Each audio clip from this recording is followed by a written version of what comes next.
Amados hermanos, ustedes saben, estamos en el marco de las profecías bíblicas que le hemos llamado, ya lo decía nuestro hermano, desde el arrebatamiento a la segunda venida de Cristo, para poder, le dimos ese nombre para poder distinguir estos dos acontecimientos, eventos que no es lo mismo. El arrebatamiento de la iglesia no es la segunda venida de Cristo. El arrebatamiento de la iglesia es un hecho previo, tal cual lo dice Pablo a los tesalonicenses, y también se lo menciona a los corintios. En un momento, en un abrir y cerrar de ojos, ¿se acuerda? Al afilar trompeta, seremos nosotros transformados con los que ya también murieron en Cristo. Ese acontecimiento, ese evento glorioso, sin precedente, será lo que conocemos arrebatamiento de la iglesia. Con voz de mando, con voz de arcángel, con trompeta de Dios, el Señor nos llama para estar con Él ahí en las nubes, en el aire nos reuniremos, y también con todos los que murieron en Cristo nos reuniremos ahí con cuerpos glorificados, hermanos, qué maravilla. Y el mismo Pablo agrega a ese punto, alentados con esas palabras. No hay aliento mayor, hermanos, entre los creyentes que hablar de que nuestro amado Señor, el esposo de la iglesia, vendrá pronto. Debemos aguardar su venida, no solamente esperar, sino que estar aguardando la venida del Señor. Por eso que le dimos este nombre a estos estudios de los domingos en la tarde, desde el arrebatamiento a la segunda venida de Cristo, para que también pudiéramos estudiar de manera sistemática, individual, todos y cada uno de los eventos que están implícitos en ese marco, desde el arrebatamiento a la segunda venida de Cristo, incluyendo, por cierto, el reino milenial, que también lo estuvimos estudiando ya hace varios meses atrás.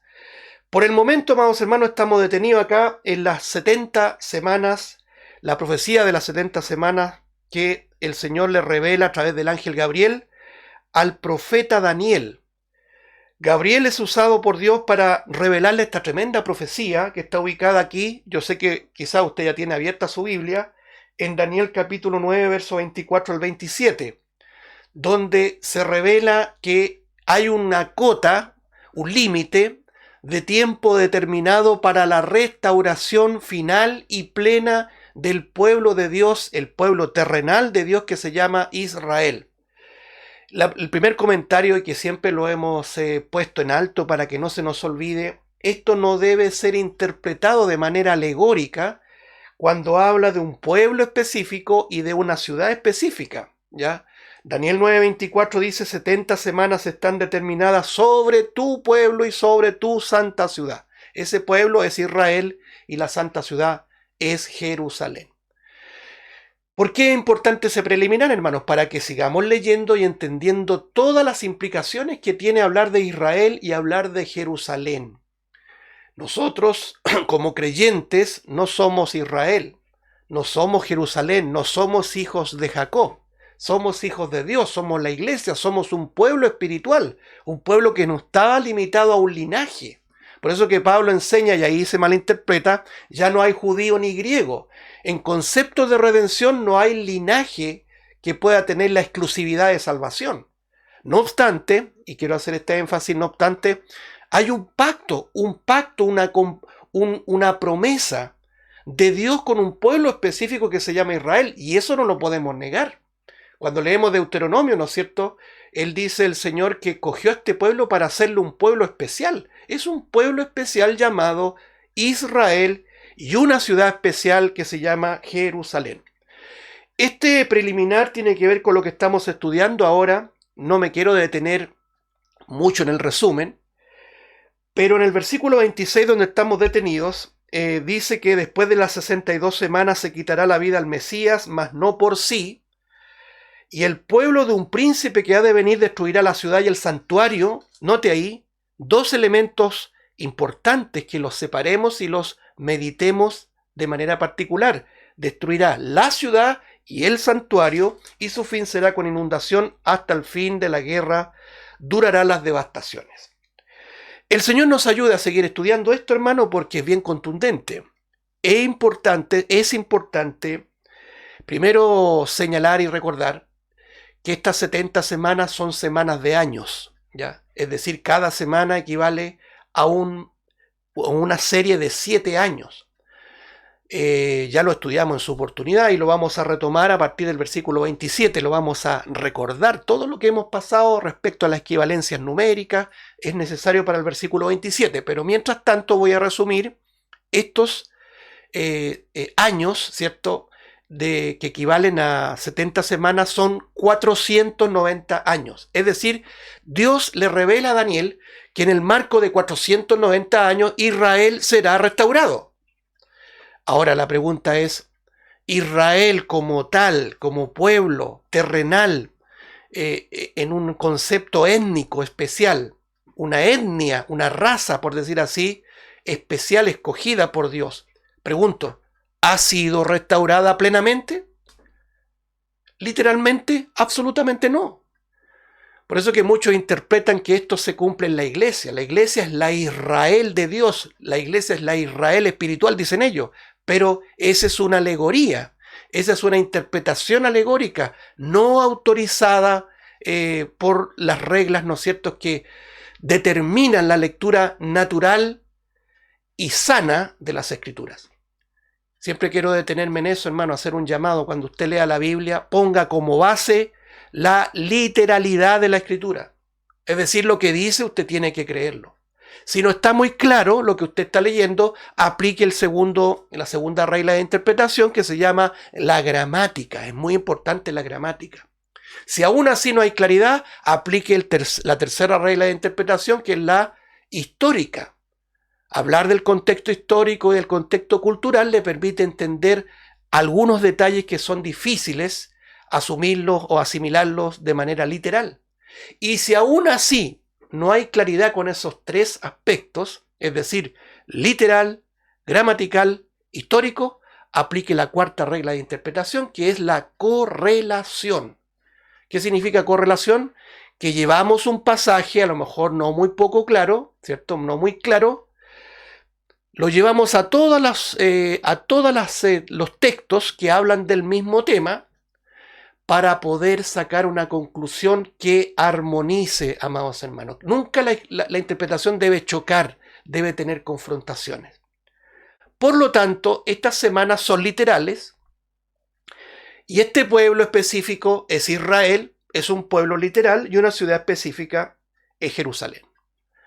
De esas 70 semanas, hermanos, ya se han cumplido 69 semanas, ya lo estuvimos estudiando detenidamente, verso 25 de Daniel 9, y la primera parte del versículo 26 habla de 69 semanas cumplidas ya. ¿Cómo sabemos que ya se cumplieron esas 69 semanas, que equivalen a 483 años? Porque dice que después de aquel marco se le quitará la vida al Mesías, y eso todos sabemos que ocurrió, ¿cierto?, en el primer siglo. Nuestro Señor Jesucristo viene por primera vez y muere por su pueblo, no solamente por Israel, sino también por los gentiles, no solamente por los judíos, sino que también por los gentiles, por la iglesia, y cumple la voluntad de su Padre en ese aspecto inicial de poder otorgar gratuita salvación, redención a los que son suyos. Eso lo acota ahí en la primera venida de Cristo, y se cumple ese marco de 69 semanas. Pero el texto sigue enseñándonos acá. Después de aquello, ¿no es cierto?, se le quita la vida al Mesías. Ya leímos lo que significa esta frase del versículo 26, mas no por sí. Ya lo hemos comentado bastante, que tiene que ver con una muerte en vaciamiento del Señor. Él murió sin ningún honor, nadie le acompañaba, estaba absolutamente solo. Muy bien. Es como que él haya muerto sin haber logrado nada. Es el concepto más no por sí. Muy bien, ahora ya estamos de lleno, quizás avanzando un poco más en este pueblo de un príncipe que ha de venir. Lo que dice la parte segunda del versículo 26, un pueblo de un príncipe que ha de venir, que destruirá la ciudad y el santuario. ¿Qué debemos comentar sobre esto y quizás repasar? El énfasis sobre esto que viene ahora para estudiar y que estamos desarrollando es el pueblo de un príncipe. No dice el príncipe de un pueblo. ¿Por qué hago esta aclaración siempre? porque no es el personaje que lideró las legiones romanas, ¿cierto?, que destruyeron la ciudad y el santuario, y lo hemos estado estudiando incluso en un marco histórico, sino que el pueblo de un príncipe. De modo que vemos dos hechos individuales. Primero, el pueblo que destruirá la ciudad y el príncipe que ha de venir. Los exégetas, hermanos, los estudiosos de las escrituras, que nos han legado una escuela de aprendizaje, de enseñanza sana. ¿Por qué digo esto con cierta claridad y énfasis? Porque ellos nos enseñaron a estudiar la Biblia literalmente. Así se debe concebir la escritura. Ellos dicen que el pueblo, que dice aquí el versículo 26, es Roma. Y en un análisis somero nosotros nos damos cuenta que efectivamente es Roma. Roma es el imperio que tenía potestad sobre la Tierra Santa en ese tiempo. No debemos olvidar que el imperio romano tiene una cota, ¿no es cierto?, de tiempo desde el año 27 a.C. y se proyecta hacia el año 476 después de Cristo. Imagínense, todo ese tiempo estaba toda esa zona, Tierra Santa obviamente, Israel, bajo el dominio de Roma. Y vemos que este pueblo es el que, evidentemente liderado por un emperador llamado Vespasiano, y en las manos del hijo de Vespasiano, el hijo mayor de Vespasiano, que era el general Tito, fue quien comandó las tropas hacia Jerusalén para, aquí lo dice, destruir el santuario y la ciudad. Vespasiano y Tito, el general, no son el príncipe que ha de venir, que muchos amilenaristas y posmilenaristas, es decir, los que no creen en el reinado futuro del Mesías aquí en la tierra y que han alegorizado la profecía de las 70 semanas y que han dicho que las profecías de las 70 semanas ya se cumplieron absolutamente, y cuando habla de restaurar Israel, ellos dicen eso se cumple en la iglesia. Eso no es así. Nosotros no somos la iglesia, eso no se sostiene. Muy bien. No es Tito ni es Vespasiano el príncipe que ha de venir, ya nos vamos a meter en el versículo 27. Es un personaje a un futuro que la Biblia lo llama el anticristo. Ya vamos a entrar allá. Lo primero, fíjese que en el versículo 26 aparece de manera individual la ciudad y el santuario.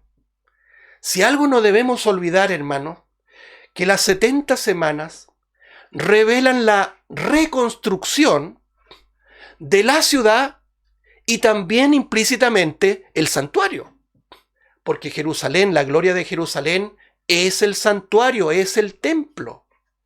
¿Por qué señalo esto, hermanos? Cuando estuvimos estudiando la reconstrucción de la ciudad, en el versículo 25 de Daniel 9, estuvimos estudiando obligadamente lo que era, ¿no es cierto?, Nehemías, ¿se acuerda? El profeta, digamos, el siervo de Dios Nehemías, capítulo 2, donde vemos que el Señor mueve providencialmente el corazón de un rey persa, el rey Artajerjes, para poder permitir la salida de Nehemías y acudir a Judá a reconstruir la ciudad, el muro perimetral de Jerusalén. Pero, evidentemente, nos acordábamos que siglos antes ya el Señor había obrado en otros reyes persas, como Ciro, como Darío, para permitir la salida desde Persia, ¿no es cierto?, de Esdras y también de Zorobabel, quienes no tuvieron que ver con la reconstrucción de la ciudad, pero sí del santuario. Entonces vemos la importancia de estos dos aspectos. La ciudad, que es Jerusalén, no cabe duda, y el santuario, que es el templo en Jerusalén. Ahora, lo que estamos estudiando es la tremenda profecía, la dramática profecía de la destrucción de la ciudad y del santuario. Es decir, todo lo que se construyó nuevamente se arruina, amados hermanos, según la profecía aquí dada en Daniel 9, 26, en manos de un pueblo que ha de venir. Lo que debemos nosotros siempre recordar, hermano, es que en el contexto histórico, que es también la regla de interpretación, ya lo dijimos, el dominio sobre el Tierra Santa era dominio romano. Y en el marco de una guerra judío-romana, que ya la hemos mencionado, no me voy a detener mucho en eso nuevamente, pero acuérdense que el año 66 después de Cristo se inicia una tremenda revuelta, una insurrección judía, podríamos decir una insurrección patriótica judía, para reivindicar a Israel y terminar con el yugo de esclavitud y la tiranía romana. Y esta guerra se prolongó por varios años, desde el año 66 hasta el año 73 de nuestra era. Año 66 hasta el año 73. Y en esa revuelta judía ocurre precisamente en el año 70, la destrucción de la ciudad y el santuario, como lo revela acá en esta profecía, las 70 semanas. Ya lo hemos comentado, y el fermento del inicio de la guerra judía fue por ya la opresión, el abuso y los maltratos que estaban teniendo los judíos por los encargados de poner orden, justicia ahí en Tierra Santa. Nos acordábamos del procurador Gesio Floro, posterior a Poncio Pilato, ¿cierto? Después de Poncio Pilato vinieron algunos y después viene Gesio Floro en el tiempo del año 66, que fue realmente no solamente un tirano, sino que un tipo que saqueó el templo, se llevó todo el oro del templo, hermano, como buen político. Entonces vemos acá que las tónicas no han cambiado mucho en la historia del hombre, y eso dio como paso a esta insurrección y rebeldía judía que arremete después el Imperio Romano en manos de General Tito para destruir, arrasar Jerusalén de una manera terrible. Y ya lo habíamos comentado, mortandad, había hambre, incluso canibalismo, lo comentábamos, canibalismo en ese marco de insurrección y de la toma de Jerusalén, el sitio de Jerusalén, y cuando los soldados fundieron el templo. Muy bien, solamente como un marco, hermano, que a mí igual es la historia apasionante, porque yo le mencionaba a un tal historiador judío o judeo romano llamado Flavio Josefo, ¿ya?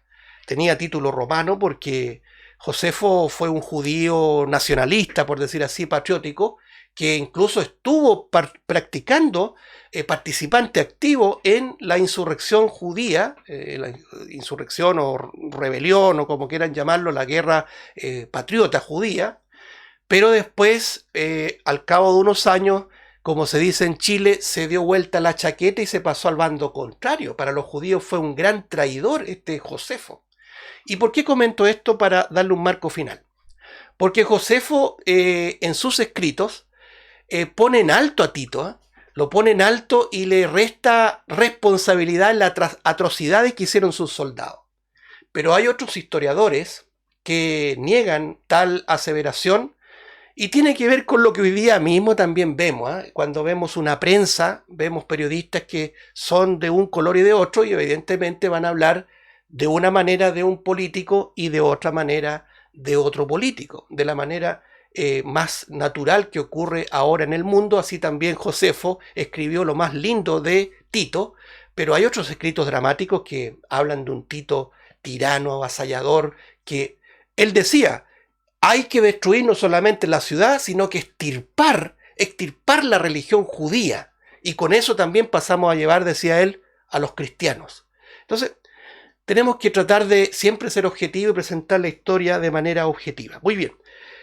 Ya dimos el marco bíblico en cuanto a lo que el Señor anunció de la destrucción de Jerusalén, ahí en Mateo 24, cuando dice, veis todo esto, mostrando el templo, específicamente la destrucción del santuario, no quedará aquí piedra sobre piedra que no sea derribada, y eso fue precisamente lo que ocurrió el año 70 de nuestra era.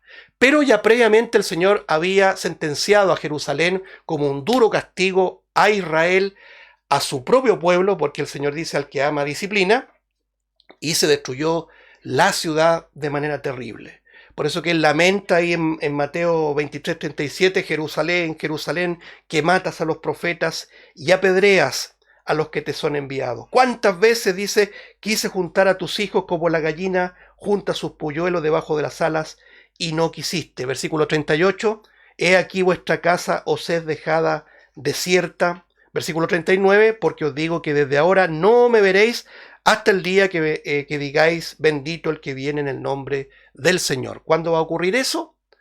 Bueno, esa es una profecía aún pendiente y se cumplirá de manera literal cuando Cristo regrese por segunda vez. ¿Se da cuenta? Las profecías armonizan por sí solas. La semana pasada, hermanos, para seguir nuestro avance, hicimos un alcance de la importancia de Jerusalén. La Biblia recorre esta palabra, este nombre propio, Jerusalén, que significa ciudad de paz, Jerusalén, ciudad de paz, Shalom en hebreo, ¿no es cierto? Ciudad de paz, Jerusalima también en latín. Bueno, esta ciudad de paz paradójicamente es ciudad hasta el día de hoy de conflicto, pero tiene un término eso. ¿Cuándo va a dejar de ser ciudad de conflicto?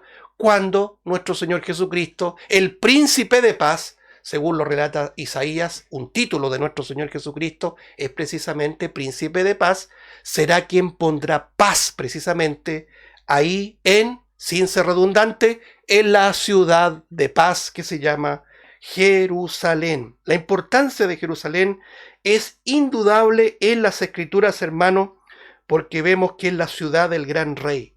Ya lo leímos en Mateo 5:35. El Señor Jesucristo la califica como la ciudad del gran rey. Segundo de Crónicas 6:6 dice, mas Jerusalén he elegido para que en ella esté mi nombre, y a David he elegido para que esté sobre mi pueblo Israel. Todos sabemos que en profecía el trono de David se le será dado a un retoño, es decir, a una descendencia del linaje de David, que es sin duda el Señor Jesucristo, nuestro amado Señor Jesucristo. Dice Isaías 62, vamos avanzando en esto, capítulo 62, versículo 1, dice así, por amor de Sión no callaré y por amor de Jerusalén no descansaré hasta que salga como resplandor su justicia y su salvación se encienda como una antorcha. Versículo 6, sobre tus muros, oh Jerusalén, he puesto guardas, todo el día y toda la noche no callarán jamás, los que os acordáis de Jehová, no reposéis. Versículo 7 dice, ni le deis tregua hasta que restablezca a Jerusalén y la ponga por alabanza en la tierra. Y le llamarán pueblo santo, redimidos de Jehová, y a ti te llamarán ciudad deseada, no desamparada. Note usted las profecías de Isaías. ¿Cuándo se cumplirán? Se cumplirán en el futuro cuando Cristo venga y ponga sus santos pies en Jerusalén. No hay una interpretación alegórica de que Jerusalén es un tipo, o podríamos decir, sería un tipo de la iglesia. No, hermanos, la lectura de la Biblia debe ser en su base literal. Dios promete literalmente la restauración de un pueblo específico llamado Israel y de una ciudad específica llamada Jerusalén. Daniel 9:16, ¿qué es lo que dice? Oh Señor, conforme a todos tus actos de justicia, apártese ahora tu ira y tu furor sobre tu ciudad Jerusalén, tu santo monte, porque a causa de nuestros pecados y por la maldad de nuestros padres, Jerusalén y tu pueblo son el oprobio de todos en derredor nuestro. Note que esto lo estuvimos estudiando, hermano, cuando recién comenzamos el estudio de las 70 semanas, puesto que es el ruego de Daniel para que el Señor se apiadara de su pueblo y de su santa ciudad. Jerusalén, hermano. No hay otra como Jerusalén. Joel capítulo 3, verso 16 al 17 y versículo 20. Y Jehová rugirá desde Sión y dará su voz desde Jerusalén y temblarán los cielos y la tierra, pero Jehová será la esperanza de su pueblo y la fortaleza de los hijos de Israel. Verso 17. Y conoceréis que yo soy Jehová vuestro Dios, que habito en Sión, mi santo monte, note, y Jerusalén será santa, y extraños no pasarán más por ella. Verso 20, pero Judá será habitada para siempre, y Jerusalén por generación en generación. ¿Cuántas veces hemos nombrado la palabra Jerusalén? es muy importante la ciudad del gran rey. Miqueas capítulo 4, versículo 2 y 8 dice así: vendrán muchas naciones y dirán: venid y subamos al monte de Jehová y a la casa del Dios de Jacob, y nos enseñará en sus caminos y andaremos por sus veredas, porque de Sión saldrá la ley y de Jerusalén la palabra de Jehová. Verso 8: y tú, oh torre del rebaño, fortaleza de la hija de Sión, hasta ti vendrá el señorío primero y el reino de la hija de Jerusalén. Miqueas 2, 4, capítulo 4, versículo 2 y 8. Y finalmente, Zacarías capítulo 2, versículo 12, que dice: y Jehová poseerá a Judá su heredad en la tierra santa y escogerá aún Jerusalén. ¿Qué he querido yo transmitir, hermanos? Que el Señor nos ayude con esto de darle énfasis a Jerusalén. El valor literal de lo que significa una ciudad que está implícita y directamente revelada en la profecía de las 70 semanas. 70 semanas están determinadas sobre tu pueblo y sobre tu santa ciudad, es Jerusalén. Y ahora estamos estudiando la destrucción de esta ciudad amada llamada Jerusalén, pero que en el futuro, sin duda, será reivindicada, puesta en alto, porque el Señor Jesucristo, cuando vuelva, no va a volver a cualquier nación.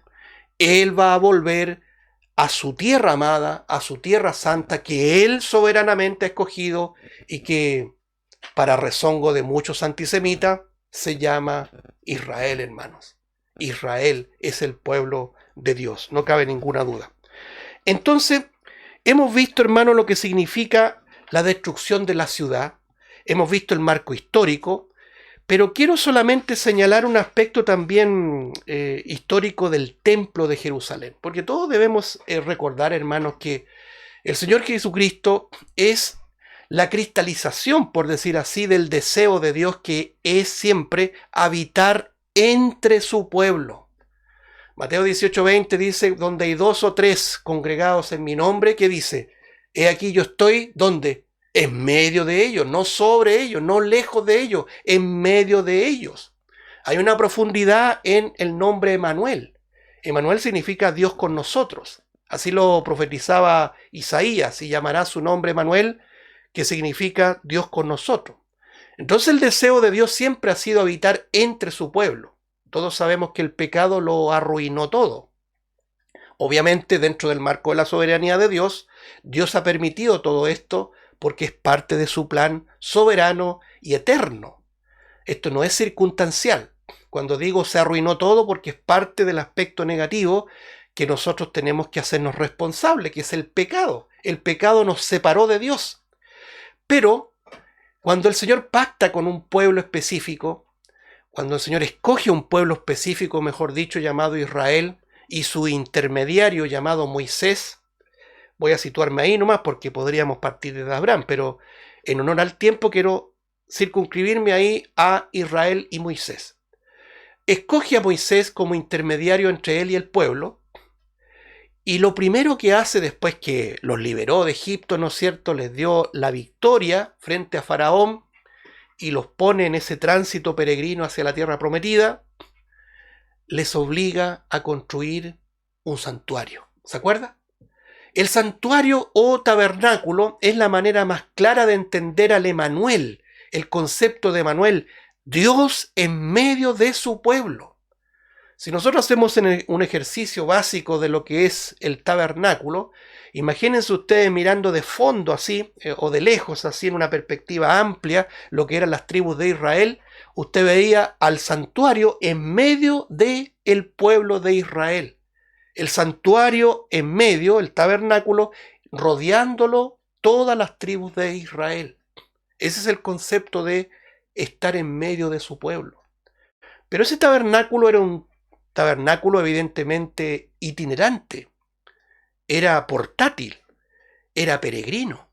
La gloria de ese tabernáculo, porque como lo hemos dicho, usted traspasaba las oscuras pieles de tejón, que era la piel final que cubría el tabernáculo, es decir, usted de lejos veía una carpa negra sin ningún atractivo. Pero si usted atravesaba esas oscuras pieles negras, ¿cierto?, esas telas negras que eran de un animal llamado tejón, descubría una casa de oro reluciente, gloriosa, que sin duda habla de la gloria de Cristo Jesús. Sin atractivo para el mundo, pero los que estamos en Cristo descubrimos su suma atracción. Pero había un detalle en esa casa de oro, en esa casa gloriosa. El piso era la tierra del desierto. El Señor no puso bases ahí para que se quedara el tabernáculo ahí fijo, sino que era una tienda portátil. Pero ya cuando se establece el reino, en el tiempo específicamente de Salomón, estamos hablando aproximadamente en el año 10 antes de Cristo, el Señor le envía a Salomón la construcción de este templo, que tardó varios años. Primero de Reyes capítulo 6, versículo 1 y 38, habla de la construcción de este templo glorioso, que realmente fue construido de manera especial, con materiales especiales del Líbano. Ahí hubo un apoyo, porque ahí está la providencia de Dios, hermano. El Señor mueve a un tal Hiram, ¿cierto? Que suministra materiales, la expertise de construcción, y se erige, se levanta este maravilloso templo que era la gloria del santuario y de Jerusalén. Tiempo, sin duda, inigualable en términos humanos en Israel. El reinado de Salomón, sin duda que es un tipo, es una figura del futuro reinado de nuestro Señor Jesucristo, el Mesías, cuando vuelva aquí y establezca su reino. Un reino justo, de paz, de prosperidad verdadera, de sanidad, tanto así que venían de afuera a escuchar a Salomón, porque la sabiduría de Salomón sobrepasaba todo razonamiento. El Señor lo dotó de una sabiduría, de un discernimiento. La reina de Saba, ¿se acuerda que venía y escuchaba también la enseñanza, el gobierno de Salomón, que dicho sea de paso, fue lo primero que pidió Salomón. Salomón no pidió ni prosperidad, no pidió ni siquiera que el Señor le quitara los problemas, los enemigos, sino que le pidió discernimiento y sabiduría. Qué gran enseñanza para nosotros, hermanos, cuando tenemos que asumir alguna responsabilidad.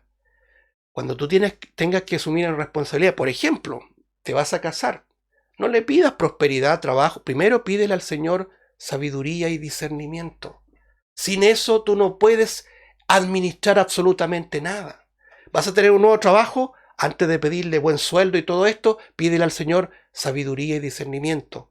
Es bueno aplicar lo que estamos estudiando también a nuestra vida diaria. Bueno, Salomón lo hizo y el Señor le dio, como dice Santiago, sin reproche, y le dio sabiduría. ¿Dónde Salomón construyó este santuario glorioso, el templo de Jerusalén? En el monte Moriah. ¿Qué le llama la atención del monte Moriah, hermanos? Bueno, sin duda nos acordamos de Génesis 22, cuando el Señor llama a Abraham y prueba su fe, ¿cierto? Tanto así que pide sacrificar a su hijo Isaac. Imagínense, el hijo de la promesa. Estuvimos estudiando lo que significó la espera de ese tan ansiado hijo en la vejez de estos padres llamados Abraham y Sara, y aún más, como dice también Romanos 4, el apóstol Pablo escribiendo que Abraham creyó con esperanza contra esperanza, porque el Señor le prometía descendencia y él veía un hombre viejo sin vigor y una mujer vieja y estéril. Humanamente podríamos decir era imposible. Pero el Señor les dio el hijo conforme a su promesa. El Señor les cumplió la promesa, porque el Señor cumple, amados hermanos. Pero el Señor le pide a este hijo ahora sacrificarlo, y ahí se ve la grandeza de la fe que le fue dada a Abraham, porque no puso en duda nada. Se llevó a este hijo para sacrificarlo, y aquí me detengo en ese comentario para no extenderme. Lo llevó al monte Moriah, el monte del sacrificio. Y es ahí donde el Señor le ratificó la promesa de descendencia y le dijo: por amor de mí mismo. El Señor confirma que la salvación, que la redención es por amor a sí mismo, hermanos. El amor a sí mismo le ha llevado a Dios a amarnos a nosotros. Por eso que dice, Él nos amó primero. No somos nosotros los que amamos a Dios primeramente, sino que Él, de un compromiso personal para su gloria, ha querido salvarnos. Bueno, en ese monte de Moriah fue cuando el Señor proveyó la víctima para el sacrificio. ¿Se acuerda? Claro, Abraham estaba listo para sacrificar a Isaac y el Señor lo detiene, no toques al muchacho. Aquí Jehová provee. Jehová es el proveedor. Y había un carnero ahí con los cuernos enredados en la zarza y el Señor proveyó la víctima para el sacrificio. ¿Qué le parece, hermano? Que en proyección profética es el Cordero de Dios que quita el pecado del mundo, que Dios ha provisto, ¿cierto? En su gracia, en su misericordia y en su gran paciencia para nuestra salvación. ¿Dónde ocurrió eso? En el monte Moriah. Un monte muy particular para Israel. Ahí se levantó el templo de Jerusalén en el año 960 a.C. aproximadamente. Y nunca olvide, hermano, que esto de los montes tenía una importancia también, una trascendencia muy, por decir así, solemne, sagrada, en los judíos y también en todos los pueblos semitas. Porque ahí también tenemos el caso de los propios samaritanos.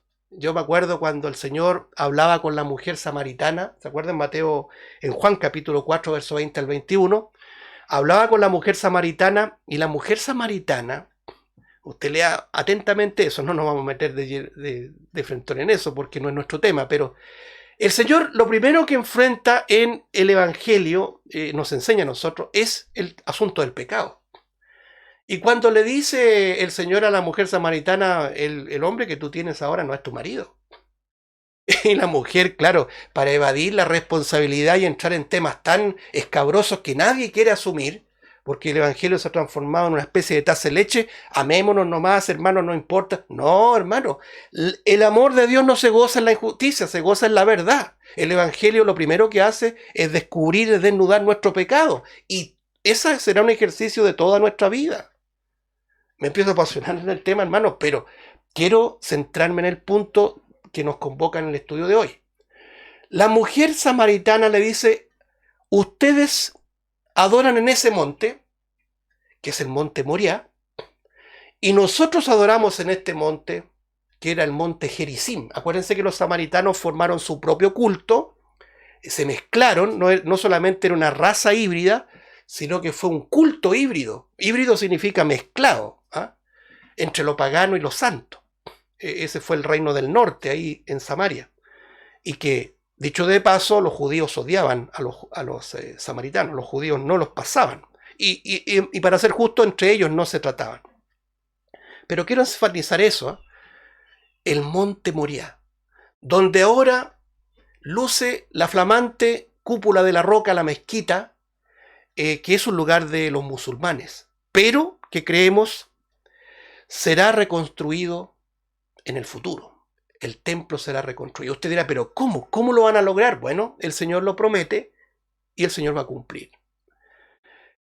En segundo punto, hermanos, ya el tiempo se nos fue, está el templo de Zorobabel. ¿Por qué? Porque el primer templo del siglo X a.C., construido por Salomón, según lo dice la Escritura, en 7 años y 6 meses, fue atacado, destruido, arrasado por los babilonios. Año aproximadamente 587 a.C., liderado por el rey Nabucodonosor. ¿Ya? Que el Señor también permite esa invasión. Hemos leído pasajes literales donde Él permite levantar un rey agresivo, avasallador, para castigar duramente a Israel y tocarles en el punto más sensible a Israel, que era la ciudad y el santuario. Arrasó con Jerusalén, arrasó con el santuario, se destruyó, se llevaron todo el oro, lo saquearon entero. Pero el Señor en su misericordia usa y despierta el espíritu de estos hombres de Dios, Esdras, Zorobabel, específicamente en el santuario. Nehemías no lo menciono porque tiene que ver con la reconstrucción de la ciudad. Entre los años 537 y 515 a.C.